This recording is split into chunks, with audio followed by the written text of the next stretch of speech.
MDN News account has posted about Minnie Dlamini and her boyfriend.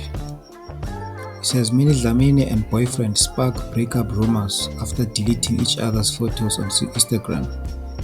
Media personality Minnie Dlamini and her boyfriend, celebrity surgeon Dr. Brian Monaisa, have sparked speculation about a possible breakup after eagle-eyed fans noticed that the pair have deleted each other's photos from their Instagram account. And then it goes on and on. So I asked the question, will they break up? Meaning these two celebrities. Will they break up since there are these rumors?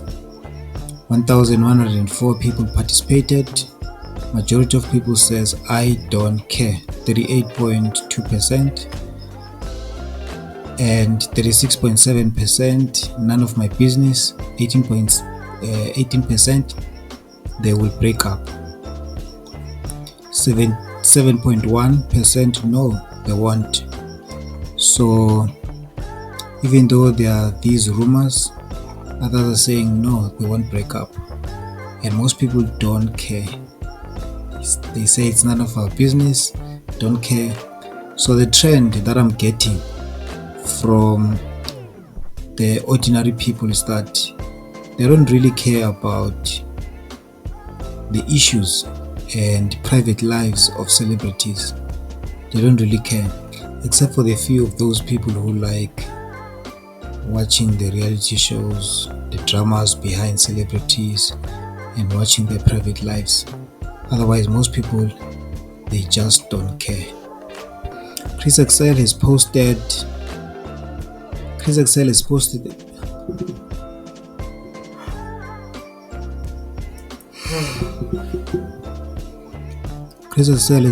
a message. Black people have been complaining about FNB victimizing them for a long time now. Enough is enough, comrades. Let's retweet and tag FNB until they respond to this brother. The screenshot of FNB client: I'm a property developer. I've entered into a sale agreement with Velumax Properties on a 2.6 million land sale, which I made a down payment of $500,000 as a deposit and rendered my other piece of land, which is valued at 2.1 million, FNB as surety. I submitted everything and document requested, and they are victimizing me as I today have not heard anything from them, though everything was approved by them. This is victimization. So he was approved, and then he sends his details. He's in Midrand. He wants an assistance. Hence, Chris Excel has posted this message. And then I asked the message. I said, is FNB wrong in its dealing with black people in South Africa? 485 people in total have participated. Yes, very wrong, 82.7%. No, they are justified, 17.3%. So the majority of people are witnessing that FNB has not been good. It has not been good to black people. At least that's what the majority of these 485 people are saying. So I guess it is what it is. There's a guy called Joel Sangweni on Facebook. He has posted this message. He works at UJ. He says, we don't make money here. Mina, I'm a lecturer. I will make your kids suffer and fail. Those from Zimbabwe will pass with distinction.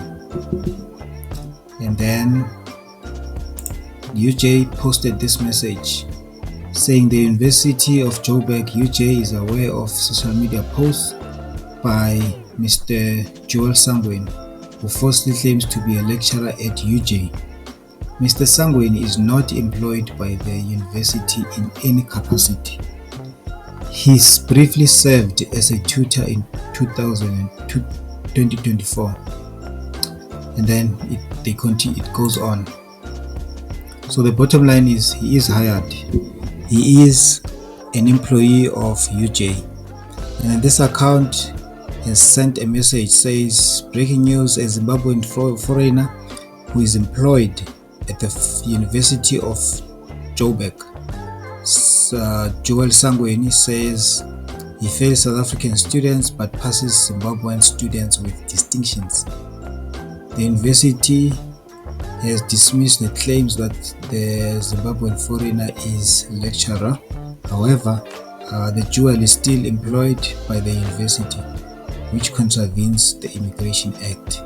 The Immigration Act says that anyone who is a foreigner who comes to work in South Africa should work a scarce skill, a skill that cannot be found, should be working, doing a job that cannot be done by South Africans, because South Africans don't qualify for that job. And then I asked the question, what should South Africans do to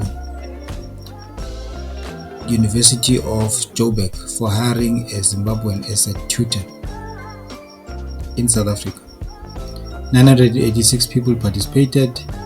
Majority of people says 83.7% says hold them accountable. Hold UJ accountable. Leave UJ alone 7.2%. It doesn't matter 6.9%. We do nothing to UJ 2.2%. So most people says UJ needs to be held accountable because they're breaking the law.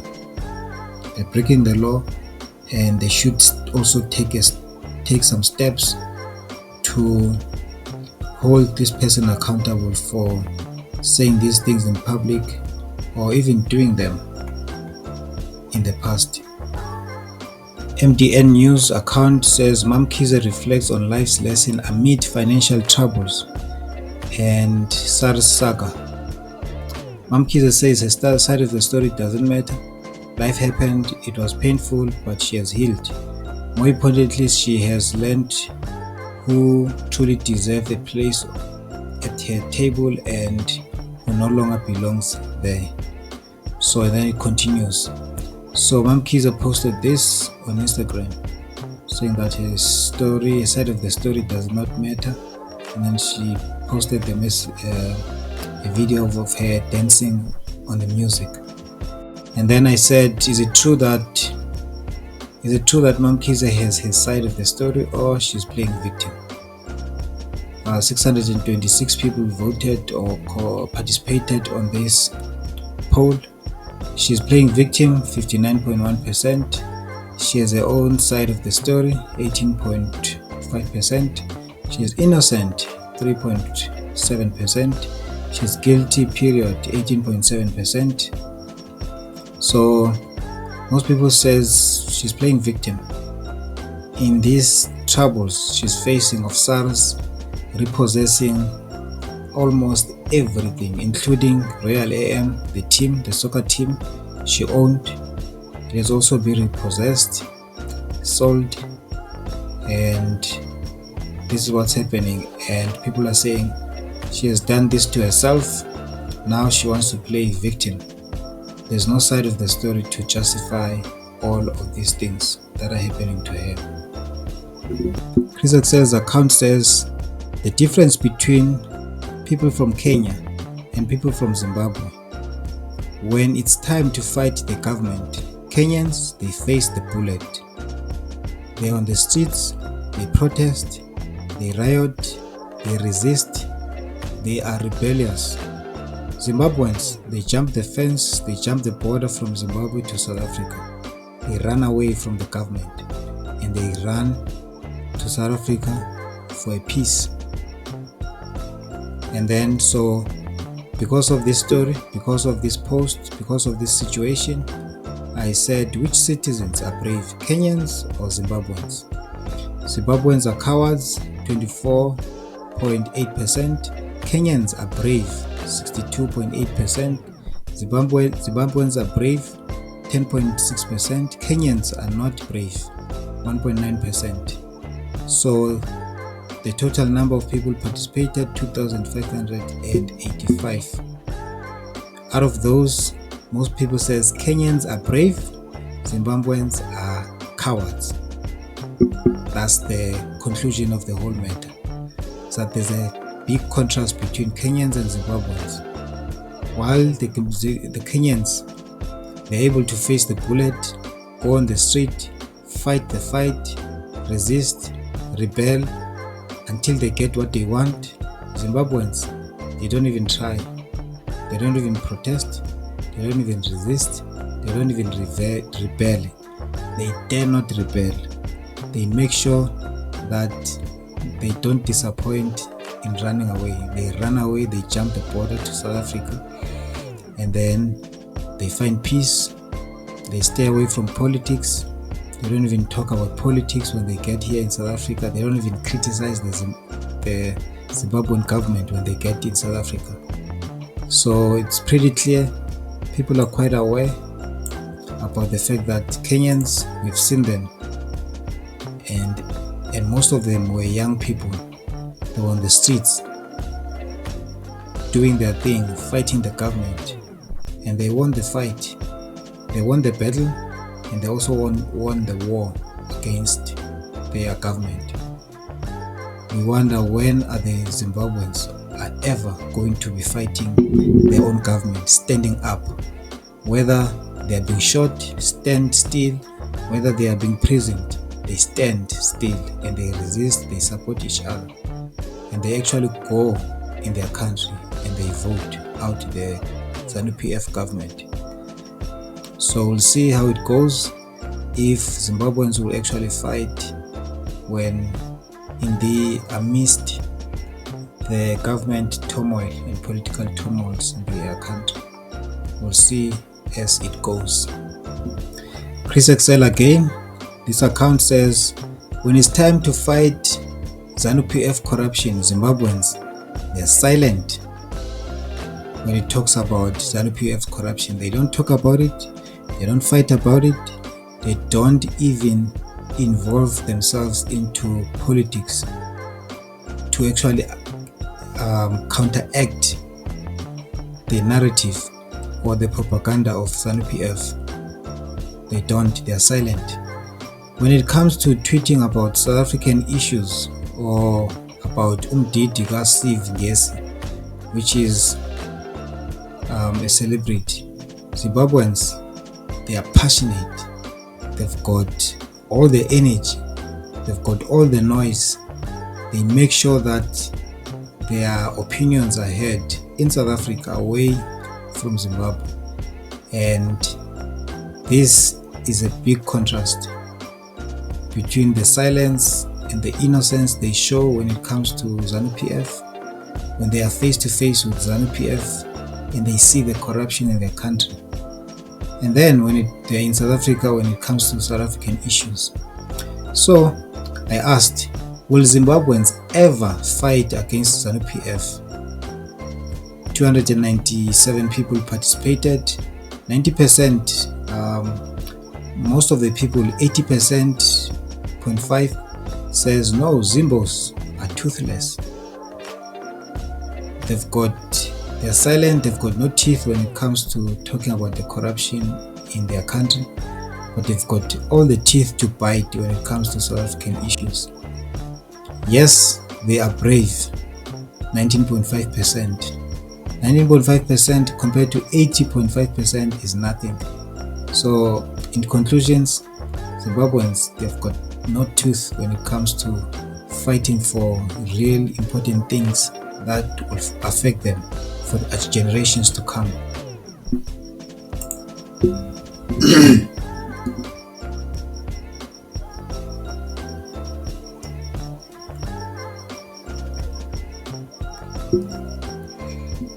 MDN News account says Public Protector Advocate Koleka has found no evidence of wrongdoing by President Cyril Ramaphosa regarding the alleged use of public funds to attend an ANC-affiliated event. And then I asked the question, is she an ANC kid, right? That's all I needed to know. Thanks. So I'm asking, is Koleka an ANC comrade? And the answer is yes. She was appointed by Cyril Ramaphosa into a position when the former public protector was removed. The one who was not in favor with him was removed, and then this one was put in, and she's protecting him at all cost, in all directions. And he knew the reason why he was putting her in this position, and she's doing exactly what is expected of her boss. So she's a ANC kid, and that's all I needed to know. And so the only thing that we need to know is that he's a comrade and handling matters of another comrade.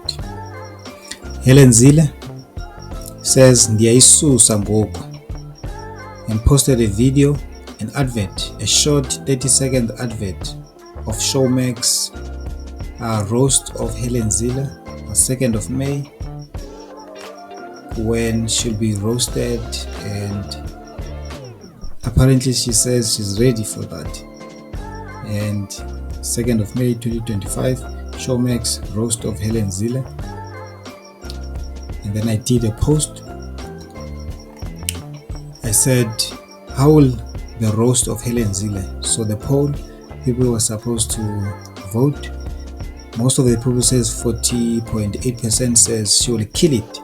She's going to regret it, 11.3%. Let's wait and see, 23.9%. I don't like Helen Zille, 23.9%. So we'll see how it goes, because Helen Zille, she says she's used to being criticized, she's used to being in hot water, she's used to being roasted here on Twitter, she's used to being attacked and bashed, and she can handle the roast, whether it's done by strangers or people that she's aware of. She knows, she's used to being in that position.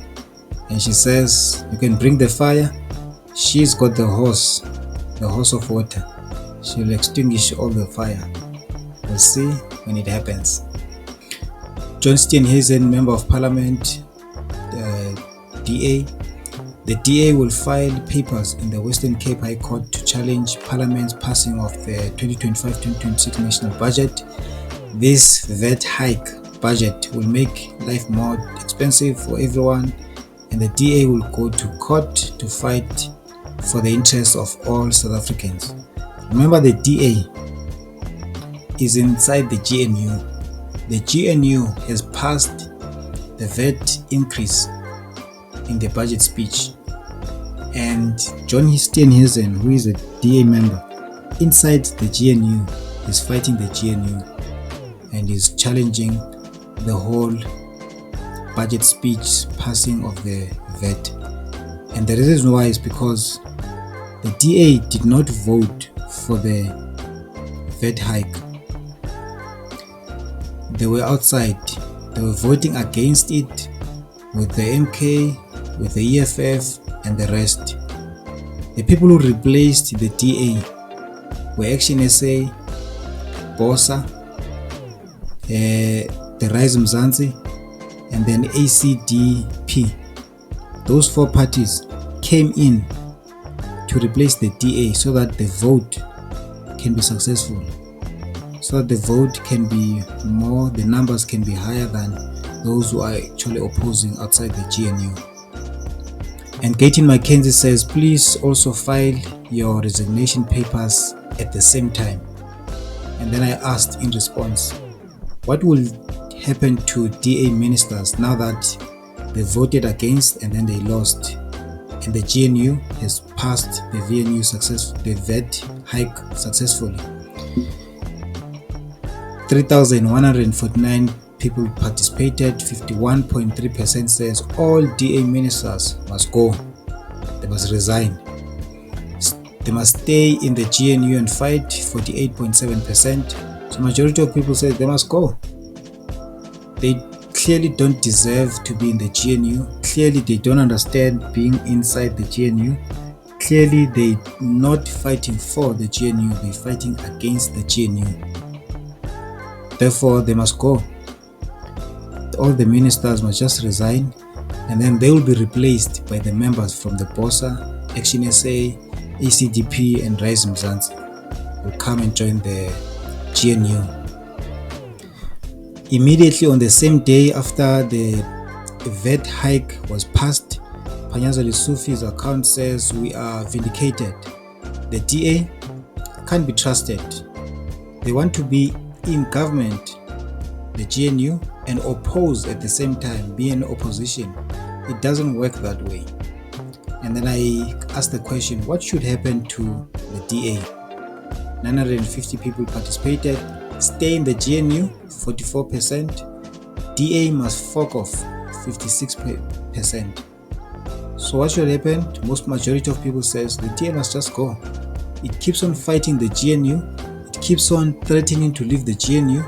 It keeps on prioritizing their own policies and not willing to compromise ahead of everyone. So the GNU must be done with the DA, and the DA must just fork off, must just leave.